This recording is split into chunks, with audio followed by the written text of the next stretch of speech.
Hey folks, Kevin here. Well, it's January 26, 2025, and today's video is going to be a little bit different. What I'm going to try and do is do a reaction video, demonstrate my reaction to a video that I actually saw earlier this morning on X, formerly known as Twitter. And this video was produced by Kaizen D Asiedu, and I'm sure I'm mispronouncing his name, but I'm doing my best. I was so impressed by this review of this topic, and the topic is about Elon Musk's most recent, what some people are calling the Nazi salute. Full disclosure, I am a big Elon fan. And I've been following his work and have been invested in Tesla for years. I started following Elon back in 2008 and have been fully invested since 2016. So I have something to gain from this. Whatever people think about it, whatever happens with the stock market, that's going to affect me financially. So full disclosure. But more importantly, Elon's role in our government recently, whatever he does is going to affect all of us. And I'm pretty excited about Elon's potential contributions to help make our country, with recommendations to our current president, Donald J. Trump, to help potentially improve things, decreasing the amount of wasteful spending and all. But this video is really about this gentleman's take and his analysis of what actually this salute that was done. And he's going to bring in some comments from people like AOC, Alexandria Ocasio-Cortez, who I was super excited about when she was, got her seat in Congress. And the reason is because I think that we have so many older people that we need diversity, we need younger thoughts and views. Also, Kaizen is going to be talking about or sharing some comments from other people, as well as Bernie Sanders, who I also respect. I believe in diversity. I believe in getting as many points as possible to really help me analyze, how these things will all affect us in the long run. Now, I'll mention this on our website, mindfullivingsanctuary.com. I have a couple of articles that I wrote, one on critical thinking, and I strongly recommend that everyone read the article on critical thinking, and the second article is on logical fallacies. And both of those topics are being brought about, not necessarily logical fallacies is being discussed openly, brought to the forefront in here as well. But it's all about developing our listening skills and reasoning skills instead of relying on our bias and focusing on those resources that we always feel comfortable with, that we take our stand with. So without any further ado, let's go ahead and start the video, and you'll get my reactions throughout the video. Elon Musk alleged Nazi salute situation is bringing up strong emotions for both sides of a political aisle. Some people on the left are convinced that Elon Musk intentionally threw up a Nazi salute, and for them, it confirms their worst fears about the election of Trump, leading to the rise of fascism and outright neo-Nazism in America. Others on the right are equally convinced that this was simply an innocent, heartfelt gesture from Elon that is being misconstrued and admittedly awkward, but certainly not an intentional sign of Nazism. They view the people on the left as being alarmist and subject to a mainstream media hoax. And there are many people in the middle who just don't know what to think. This is an important moment, not just because of what Elon did, but what it reveals about our own psychological biases, the difficulty of discerning truth in the information age, and how both logic and emotions are important to consider when events like this happen. So I'm making this video with a few intentions in mind.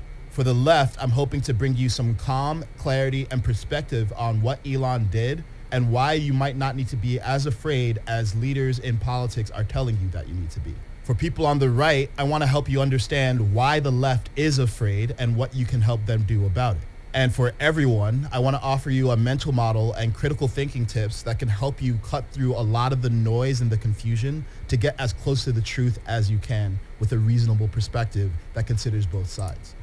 So I was hooked at this point to follow through and find out what else he has to say, because critical thinking is a core fundamental skill process that I think we all need to develop that skill. So I'm going to take this in 4 steps. First, I'm going to summarize the best argument in support of the idea that Elon intentionally threw up a Nazi salute. Then I'm going to summarize the best argument against that. Third, I'm going to comment on how I think Elon Musk could have handled this better, assuming that he was acting in good faith. And finally, I'm going to provide a mental model and some tips for how to navigate complex situations like this that involved a lot of different psychological. That is so important to stop and to approach an event, whatever it is that we find so alarming, not in a crisis situation, but to stop and think and to analyze the situation from both sides, and to apply your critical thinking as well as your skills at disclosing various biases or logical flaws. Perspectives. But first, a disclaimer. There is no such thing as an unbiased information source, and that includes me as well. There are the facts, but when presenting the facts, we all make a bunch of subjective decisions about what facts to include versus not include, the facts that we emphasize versus de-emphasize, and even the order in which we present those facts. All of that forms a context and framing through which we perceive those facts, and that's why we call it news stories. Every human on planet Earth has biases, me included. So rather than pretending to be unbiased, I'm going to make sure that my biases are as explicit as possible so that you can check them and I can check them too. Personally, I like Elon Musk. I don't know him very well personally, but I've consumed a lot of interviews involving him. I've also read his biography, and I've studied the guy pretty closely just because I find him fascinating. I also respect him immensely as a visionary and entrepreneur. I've also personally benefited a lot from his advocacy on X. In the last several months, Elon has discovered my content and has heavily promoted it, which has been really positive for my own public standing. I'm really grateful to him for that, and I told him as much in the one private DM we've ever had. Now, I don't know him personally, but I also think it's reasonable to say that the fact that I've consumed many interviews with him, I'm on X a lot, and I've read his biography means that I have more comprehensive view of him than the average person who's only hearing about him from media headlines. But it's also reasonable to say that I'm somewhat prone to confirmation bias here. All right, I'm going to stop right there for a second, and I think that's admirable. The idea of when we are trying to find out as much information about the person, whoever this person is, and I'll give an example. With me, when Donald J. Trump first indicated that he was going to run for president seriously in 2015, I immediately started doing some research on Donald Trump. And the information that I found, one of the things that was a big red flag for me with Donald Trump was he had so many lawsuits. And in the medical profession, a veterinary internist, you want to avoid those physicians or clinicians that have had lots of lawsuits, because there's a reasonable chance that they screw up at their job. And that wasn't enough research for me to do, but that threw up red flags because I could see just how many times he had been sued or he had sued others, and it just made me feel this guy is a completely dishonest man. So that was my first research into Donald J. Trump, and as a result, I did not vote for him in 2016, and I was concerned about him becoming president. And then during the whole COVID fiasco, I wasn't pleased with how things turned out during his presidency, and certainly much more displeased on Joe Biden's presidency after that. And I won't go into my whole spiel, but at the time I voted for what I considered to be the lesser of two evils, and I think that was very short-sighted of me. I did not do enough research. I developed a bias based on my scant preliminary research, and of course I listened to a lot of the media, and I got sucked into a lot of the misinformation that was being disseminated because I had a life, I have all the things that I want to do, and I didn't do enough research. So, taking the time, like he's describing this video, and actually doing some research is really important. Enough of my side chant here. We'll get back to the video. So yes, I like Elon, and I love the truth. And my goal in all of my videos is to help me understand the truth better and help you get closer to the truth as well. Take all of that for what you will. I encourage you to listen to voices who disagree with me and filter all of that through your own critical thinking and decide for yourself what makes the most sense. So to start off this analysis, let's watch the whole clip in context, because some mainstream media outlets, as well as individual influencers online, have been selectively editing the clip to exclude audio from Elon. So here's the full thing. There are elections that come and go. Some elections are, important, some are not. But this one, this one really mattered. And I just want to say thank you for making it happen. Thank you.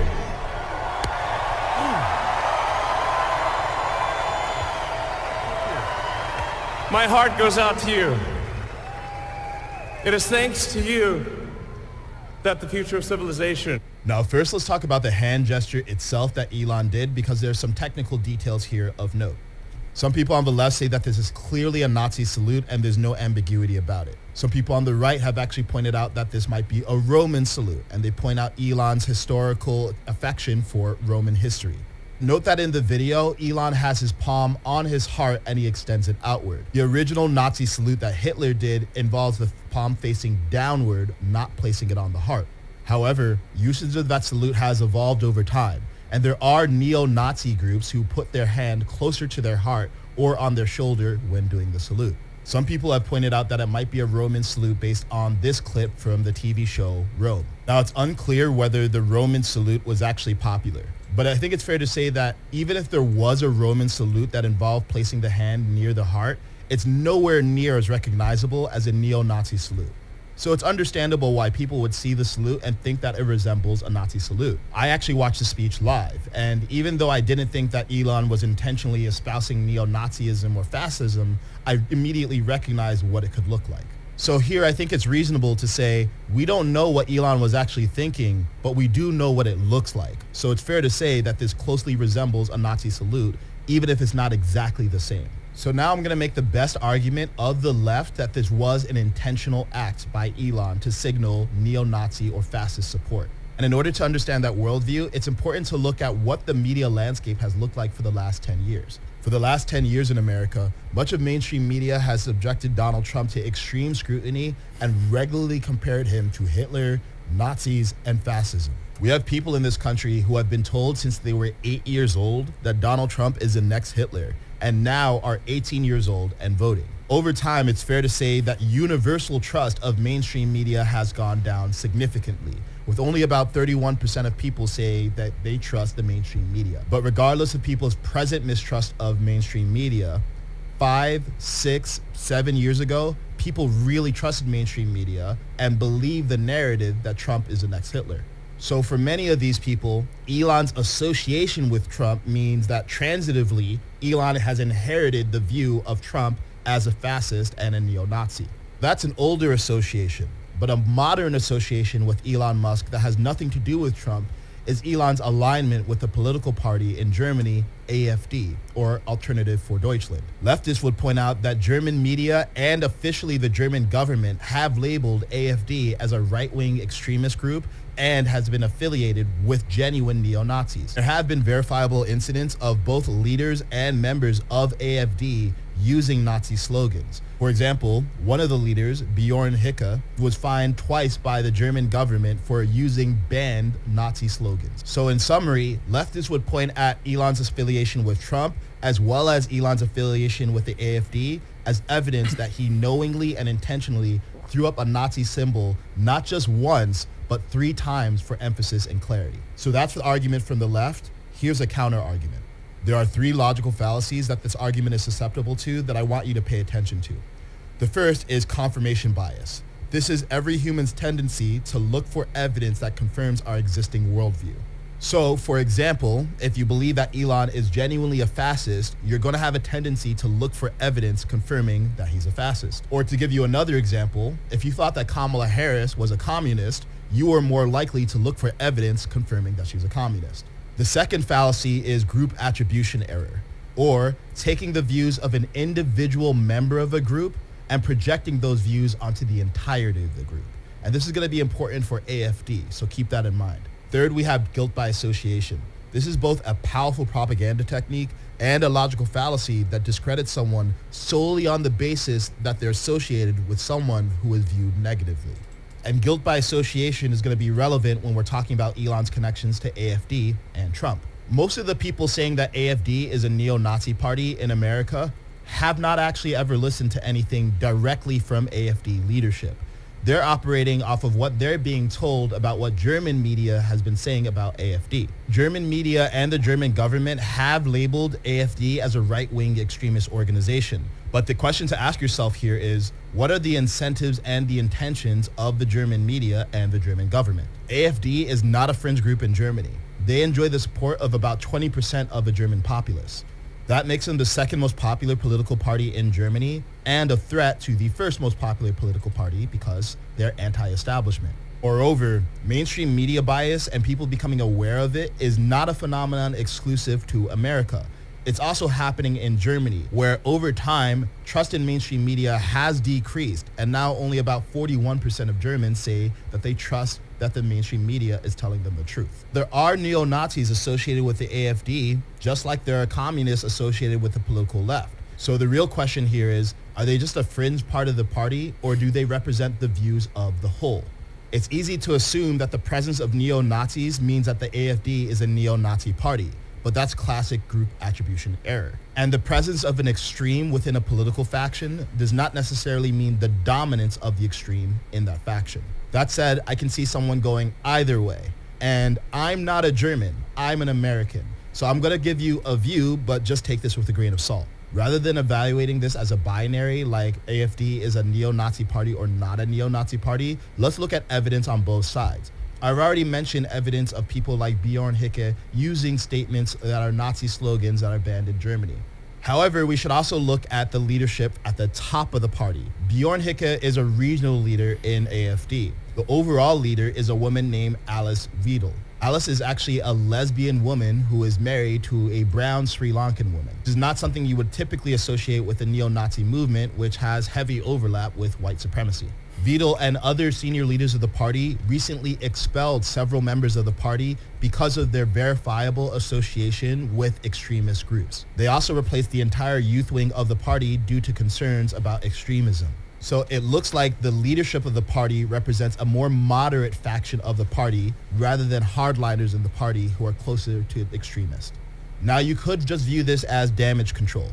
Maybe you think that the AfD is just trying to Trojan horse in neo-Nazis under the guise of a more moderate political view.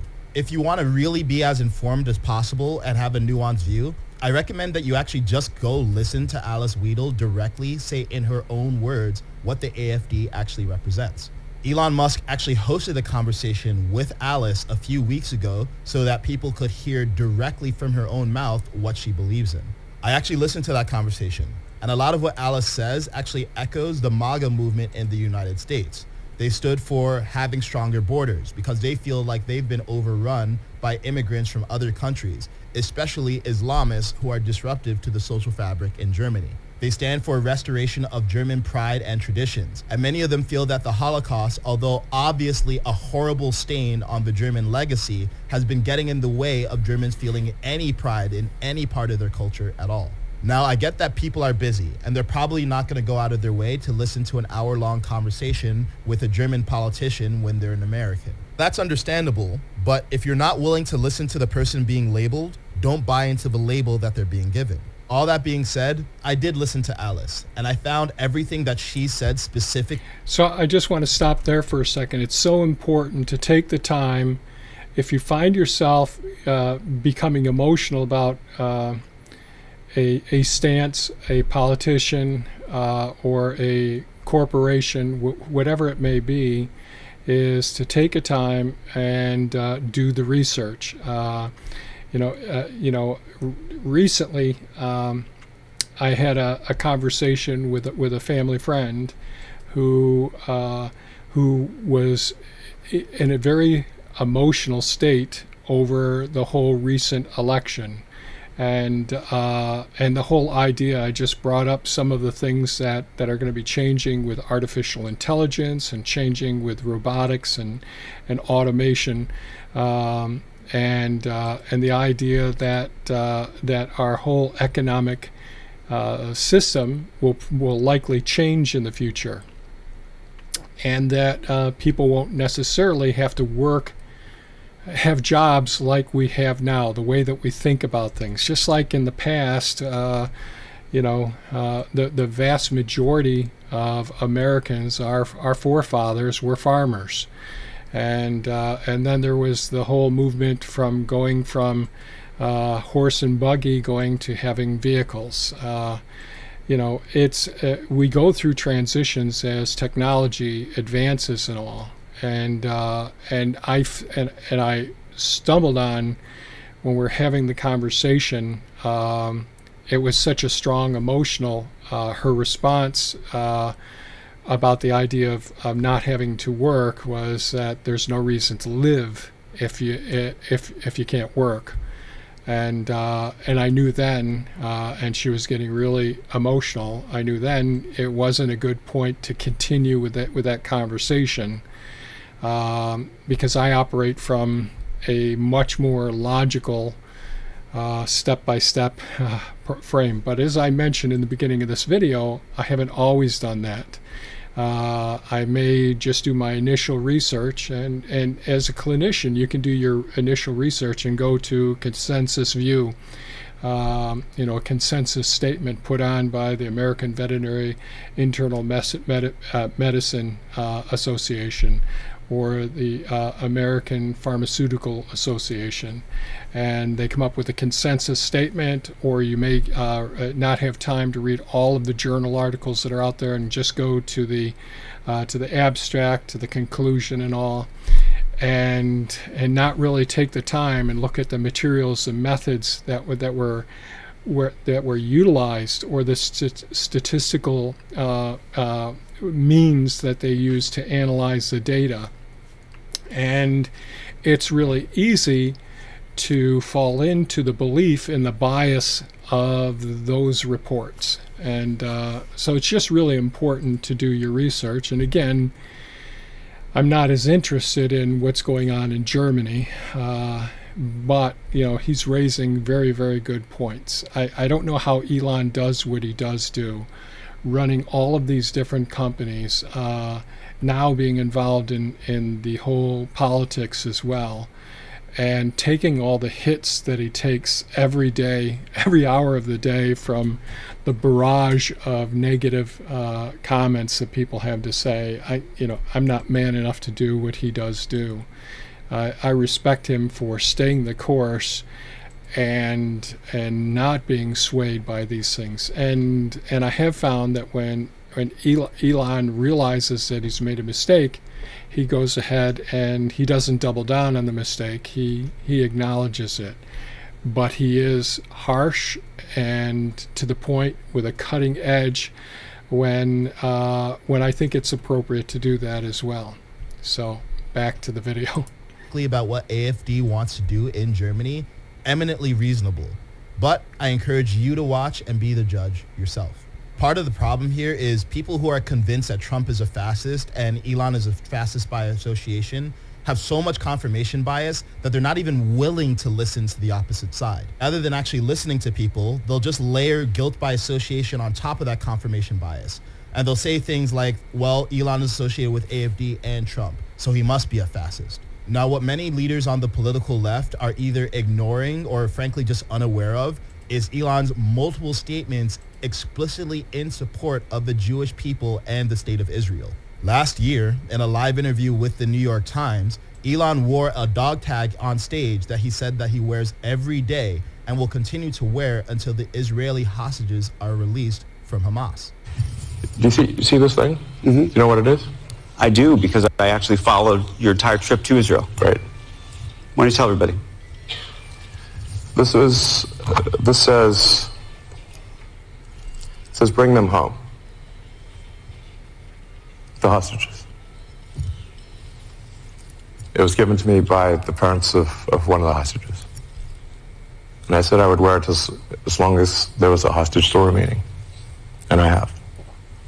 Just 2 weeks ago, Elon Musk posted a video in support of Israel's actions to defeat Hamas and the Jewish people. What set of actions result in the greater good in Israel? I mean, obviously, you cannot have people who, if they want to slaughter everyone in Israel, you got to stop that. There's no way. Yeah. And regardless of your views on Israel-Palestine, if you genuinely think that Elon did throw up an intentional neo-Nazi symbol, you need to reconcile that with the fact that he's explicitly supported Israel and Jews. Now, on top of that, there's a statement by the ADL, or Anti-Defamation League. The ADL is a pro-Jewish civil rights movement, and their explicit mandate is combating anti-Semitism. The ADL went out of their way to say that they don't think that Elon intentionally did a Nazi salute, and instead they view it as an enthusiastic gesture that he did that was awkward. And I think it's fair to say that of all the organizations, ADL has the most incentive to condemn Elon if they actually think that he was intentionally signaling to neo-Nazis. Now, strangely enough, in response to the ADL statement, one of the loudest voices on the political left, AOC, got hostile toward ADL for making their statement in defense of Elon. Despite the ADL having every incentive to condemn Elon Musk and not doing so, AOC got hostile toward ADL and told them that they're not a reputable news source and they're owned by them. And to me, it's not clear what that actually means. I mean, maybe AOC is implying that the ADL is owned by Elon Musk, but it's hard for me to make sense of that. Personally, reactions like AOC's are actually the most troubling aspect of all of this. Leaders like AOC are not bringing any curiosity or intellectual humility to the situation, or even appearing to try to understand how someone might view this differently. Instead, she's being hostile and, in my view, hysterical, not getting curious, not showing a lot of humility, and actually just stoking more of the same fears that many people who now are scared of a Trump presidency already have. And as a general rule, the more emotional and outraged that someone is, the less logical and clear they likely are. So if AOC is more interested in being effective rather than feeling right, I think she could show up better as a leader here. To be fair, I think you could make the same claim of Elon. It's perfectly understandable why anyone... So I thought I'd stop here for a second as well. In the beginning of this video, I mentioned how I was so excited about AOC getting a position in our government and would lend a voice representing the younger people. And I agree with Kaizen. I think that AOC, although her future may be much brighter, I think what she's doing right now is she's just stirring the pot of hate. And if anything, I'd say that she's spewing hate speech. And I'm very disappointed in what she's doing. Instead of taking the time to analyze things and say, hey, I could be wrong about this, but this is how I perceive these actions. She isn't using any of the... She's not recognizing her own cognitive bias. She's not thinking logically, and she's a Karen right now. One of those people who seems to be losing her mind and not really stopping and thinking beforehand. And maybe she is stopping and thinking, and maybe this is her plan, is to try and stir the pot and misinform people. I'm pretty darn disappointed about that. American, German, or Jew would be alarmed by Elon's gesture because, as I mentioned before, even if it's not technically a Nazi salute, it sure does look like one. People on the right have argued that Elon was simply making a heartfelt, innocent gesture, and they take his own words at face value. Many of them have also pointed out that Elon is autistic, and autistic people often don't process social cues or think about how the way that they're behaving comes across. Elon was speaking impromptu. He was clearly very excited in the moment, and he wanted to connect with the crowd. So I'm willing to take it at face value that Elon was actually just trying to extend his heart to the crowd and is not a neo-Nazi, and as evidence of that, I'd point to the fact that he's affiliated himself with Jewish people and Israel. But that said, I think it's obvious in hindsight how that gesture might have looked, and I think Elon could have shown more leadership by acknowledging how it could have looked to people. This is not about apologizing, because I don't think that Elon did something morally wrong. Rather, this is about leadership, and great leaders acknowledge not just the intention for their actions, but also the impact of their actions. I think Elon immediately acknowledging how it might have looked, or even acknowledging that now, would go a long way with people who are in the middle, are not ideologues, and are genuinely curious about what happened. And it's also worth saying that there are people who are so determined to be negative that no matter what Elon said afterward, it just doesn't matter for them. So that acknowledgement wouldn't be for those people. It would be for the people in the middle who would just like to feel a little bit more at ease with Elon helping call the shots about the future of America. Now, this isn't the last time that we're going to see something like this. There are going to be more confusing situations in the future that spark a lot of controversy and outrage on both sides. I totally get that it can feel overwhelming to try to make sense of everything that's going on. So here are some tips to aid you in your own critical thinking and cut through all the noise. My first recommendation is rely on primary sources, not secondary sources. The less you've listened to someone directly in long form, the more you should be skeptical of labels and narratives about that person. After all, if you're in the spotlight, that's how you'd want people to engage with you. So what he's saying right now is so important, and that's what I think that long form podcasts such as the Joe Rogan podcast, the All In podcast, Lex Friedman podcasts, and there are a whole bunch of them now, but like Joe Rogan was one of the first ones that did these long form podcasts where, you know, he brings in a whole diverse group of different people. Now the All In podcasts also, and it had balance with people who believe in the left and more on the right, and I think it's really good to have these very thorough sit down, let's hear the whole story and not get these clips that you see that are taken out of context and shown on the mass media and on social media as well. Secondly, emotionality has an inverse relationship with logic. The more emotional someone is, the less likely it is that they've actually done their research and been logical. If you see that someone is consistently arguing with their emotions, they're probably more interested in being vindicated. So that is a very good point. So when you're watching these media clips and all, one of the things that you need to do is stop and think about how emotionally charged is this display that we're seeing. With AOC's recent videos that I've seen her spew on X, they're very emotionally charged. Now, she does sit down and have good interviews with media personalities as well, but again, it's inversely proportional, emotions and logic. Just always be aware of that. Then verifying their beliefs. Third, recognize that we all have confirmation bias, and we all have a bunch of unconscious biases that are working in the background that we're not even aware of. And the solution to that is just intellectual humility and curiosity. Rather than immediately jumping to condemnations, start with being curious and just asking questions if something doesn't make sense to you. As a general rule, if you can't make the best argument for the opposite side, your argument is not the best that it can be.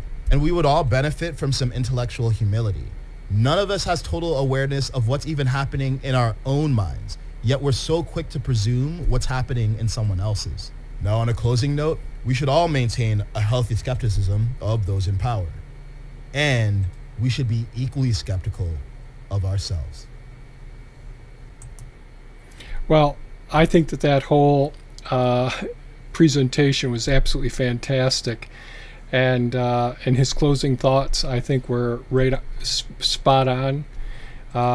We need to be critical of our leaders and hold them accountable for what they're doing, what they said they're going to do, and how they do it. Now, watching Trump, he's an oddball to say the least. He's really good at marketing and getting people worked up about things. But watching him after this first week in office, I've got to say I'm pretty impressed with what he's able to accomplish. I watched him go to North Carolina and speak with the people there. I watched him go to L.A. and sit down and talk with the people and also talk with the government groups and all. It's really worthwhile watching those full interviews and seeing how he's interacting. Is he harsh? Yes. But I think there's times where that's necessary as well. And with Elon, yep, he makes mistakes. His gestures sometimes. Is it because of he's in the Asperger's spectrum and all? Very likely. I suspect that I have some of those same characteristics. I'm socially awkward, and I don't feel that I fit in with people. And Elon fits in better than I do.